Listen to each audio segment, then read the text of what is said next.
Hi everyone, this is going to serve as a review before pre-calculus, so we're just going to cover a couple of topics and we can jump right in here. It's going to start off with distributing. So we're just going to primarily focus on distributing polynomials. So for these questions here, distribute and combine like terms. For question 1, we're going to distribute. Remember what distribute means? Distribute means you're multiplying over addition or subtraction. So we're going to distribute this 2x cubed into every term from that second factor. So there are three different terms in this second factor in parentheses, so that 2x cubed needs to get distributed or multiplied to each one. So first, 2x cubed times x squared. We also need to remember that when we multiply common bases, we add the exponents. So x cubed times x squared is x to the 5th when you add those exponents. Now we're going to multiply 2x cubed times negative 3x. That's going to give us negative 6x to the 4th. Once again, you add the exponents. X cubed times x is x to the 4th. And then for the last one, we have 2x cubed times 5, and that gives us a plus 10 x cubed. So there's no like terms to combine here, so we are done with the first one. Okay, for the next one, making it just a little bit harder, we have a binomial times a binomial, so 2 terms times 2 terms. This is when you probably remember the word foiling. To foil is just distributing a binomial times a binomial. So it's still just the same thing as what we just did, but just a little bit harder. You're going to multiply or distribute every term from the first factor into every term in the second factor. So we're going to start by distributing the x, and then afterwards we'll distribute the -1, but let's just start with the x first. So we do x times x, which is x squared, and then x times positive 5, so plus 5x. And now we're going to distribute the -1. So -1 times x is -1x or minus x. And then lastly, -1 times 5 gives us the -5. And then we just need to combine like terms. Remember, like terms are the terms that have the same variables with the same exact exponents. So like terms here are just going to be the 5x minus x, which gives us 4x. So it's going to be x squared plus 4x minus 5. And that is our final result. Okay, so for the last one here, getting a little bit harder, just taking a look at this, you can see we have a binomial times a trinomial, 2-termed factor times a 3-termed factor. Similar to what we just did. This is not called foiling for this one though, but very similar to what we just did. We're going to multiply every term from the first factor to every term in the second factor. So we're going to start with the x cubed, and then we'll do the -2x afterwards. So x cubed times 2x to the 4th. We're going to add the exponents together to combine them, and we get 2x to the 7th.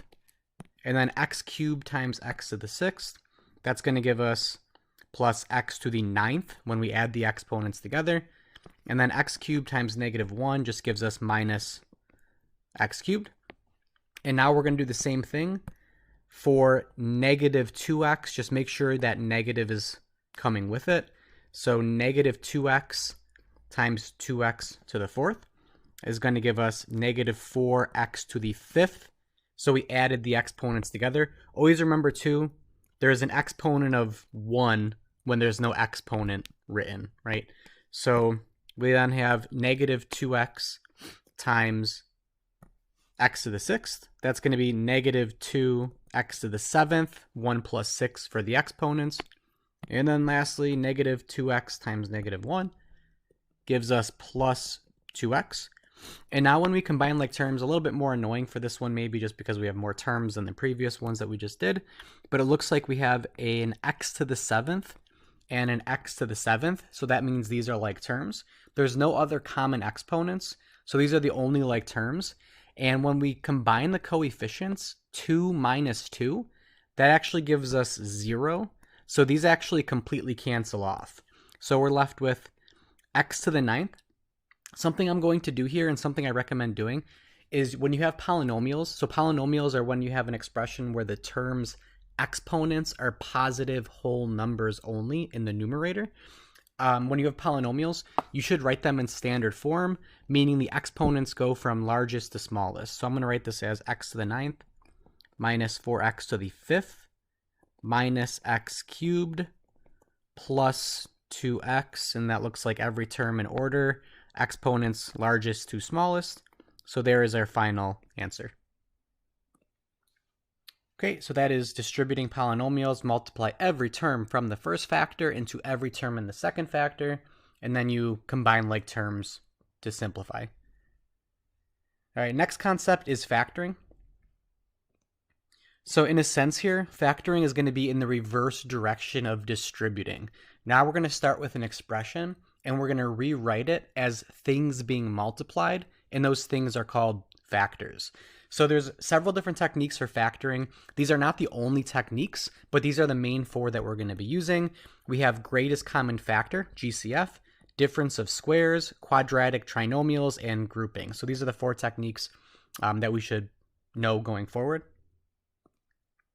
And a good little hint is you should always try to do GCF first. There may not be a GCF, but you should almost always try to do a GCF first. All right, so taking a look at the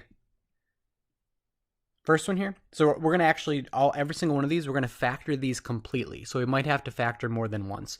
So taking a look at this first one, 2x to the 5th minus 8x cubed.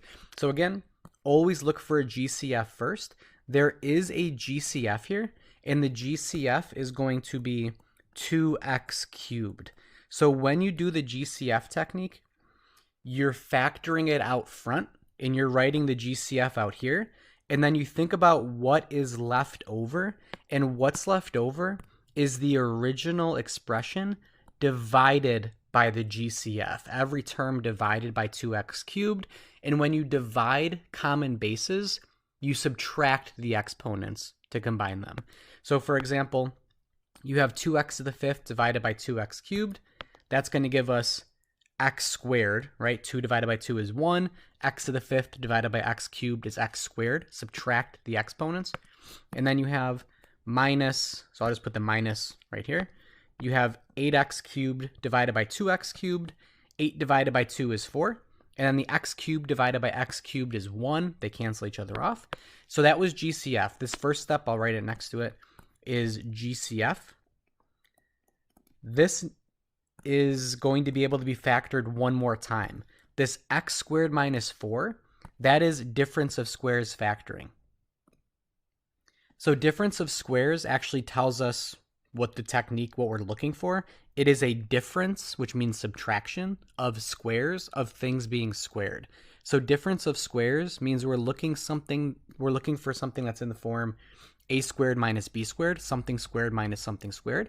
If we do have something like that, like we do right up here, then we can factor it as a plus b times a minus b. Essentially, you take the square root of a, the first one, the square root of the second one, and then you do plus, minus, and these are conjugates. A plus b and a minus b, these are called conjugates to each other. Same 2 terms, one's addition, one's subtraction. So rewriting the 2x cubed right out front, when we factor using difference of squares for x squared minus 4, this is going to factor to x plus 2 times x minus 2, and then we are done. So you just had to identify your a squared and your b squared, and essentially just take the square root of each of them. The square root of x squared is x, the square root of 4 is 2, and set it up as x plus 2 times x minus 2. Okay, so that is now factored completely. And a quick double check, we have 3 different factors here. Well, you can consider maybe the 4 with the 2 and the x cubed separately, but we have, let's just say, 3 different factors to keep it simple, and none of these can be factored any further, so we are done. Okay, next one. we have for part 2 here, negative 3x to the 4th plus 6x cubed plus 24x squared. So for this one, again, try GCF first. There is a GCF. I'm going to ignore the negative for 1 second here. There's a GCF of 3x squared. And something I didn't mention in the previous one, again, I'm kind of going quickly here because this is just supposed to be a review. But when you're doing the GCF, you're going to look for the GCF for the coefficients. The GCF between 3, 6, and 24 is 3. And then when you do the GCF of the variable next, it's always going to be the variable with the smallest exponent, which is just the x squared. That's kind of like a nice quick way to do it. So you can definitely factor out 3x squared as the GCF, but a huge little hint tip here is if the leading term, the term with the largest exponent, is negative, you should also factor out a negative. That's not something that necessarily has to be done, but I definitely recommend doing it, which we'll see why in the next step here. So we're going to divide, I'll do this one a little bit more quickly. We're going to divide all 3 of these terms by negative 3x squared. So the first one divided by negative 3x squared gives us positive 1x squared. The second term divided by the GCF gives us negative 2x. And then the third term divided by the GCF gives us minus 8. X squareds cancel, so just minus 8. So that was GCF. But once again, always double check to see if you can factor again. We can factor the x squared minus 2x minus 8. This is the quadratic trinomial technique. That's what I always just call it, the quadratic trinomial technique, where if this factors, you need to think about 2 numbers. Since this is a coefficient of 1 on the x squared, if it factors to 2 numbers to, or sorry, let me just rewrite this down so I don't make it more confusing. If it factors to x plus or minus something times x plus or minus something. And we need to think about 2 numbers that multiply to the constant term that also add to the x coefficient. So 2 numbers that multiply to negative 8 that also add to negative 2. That's going to be negative 4 and positive 2. So negative 4 times 2 is negative 8. Negative 4 plus 2 is negative 2. So that means x squared minus 2x minus 8 factors to x minus 4 times x plus 2. Again, this is that quadratic trinomial factoring technique. Okay, and then this is actually as far as it can be factored. So it is just completely done. So again, like I kind of said a second ago here, the reason why this technique will work quickly for this specific expression is because that x squared coefficient has a 1 on it. If that was not a 1, then you would have to do it a little bit differently. All right, so let's see, let's double check here. Let's see one more of these factoring techniques. So we have x cubed minus 3x squared minus 9x plus 27.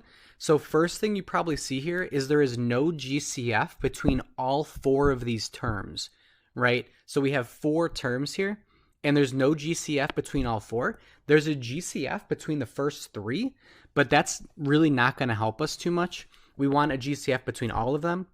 So a nice tip here is that if there's 4 terms, chances are the factoring technique is going to be grouping. So for grouping, what you're going to do is you're going to group the first 2 terms together, and then you're going to group the last 2 terms together, but there's something you have to watch out for. You have to be really careful. If the third term is being subtracted, you need to change it to plus the negative. That negative needs to be in the parentheses when you actually group them together like this. So if that third term is being subtracted, change it to plus the negative. The negative needs to be inside the parentheses. So nothing crazy yet. We just put through some parentheses around the first pair, around the last pair. And all grouping is actually GCF times 3. It's 3 different GCF in a row here. So you're going to do the GCF of each group separately. So the GCF of the first group is x squared. If you factor out an x squared, you're left with x minus 3. Then you're going to do the GCF of the second group over here. The GCF between negative 9x and 27 is negative 9. If you divide both of those terms by -9, you end up getting positive x minus 3. So in order for grouping to work, we just did GCF twice. We need to do GCF one more time. In order for grouping to work, these parentheses need to be the exact same thing, which they are. They're both x minus 3. And then the last little step here is we're going to do the GCF of the entire thing now. So basically, even though it looks like there's a lot going on, there's two main terms here. The two highlighted terms are the two terms for this overall expression. So the GCF between the two terms is going to be this x minus 3. So we're going to factor out an x minus 3 from both of these terms. And when you divide both of these terms by x minus 3, all you're left with is whatever's in front of them, which is an x squared minus 9. So that's the part that tends to trip people up the most here. So that was grouping. Everything we just did was grouping here. So we just grouped the first pair and the last pair. We did the GCF of each pair separately, and then we GCF'd the entire thing, which is always going to be that same set of parentheses. So that whole thing was grouping, but we can do this one more time because we can factor x squared minus 9 using difference of squares. Okay, so remember, for difference of squares, that's when a factor is in the form a squared minus b squared. And then if it is in that form, you can factor it by rewriting it as a product a plus b times a minus b. So I'm going to rewrite the x minus 3 out front.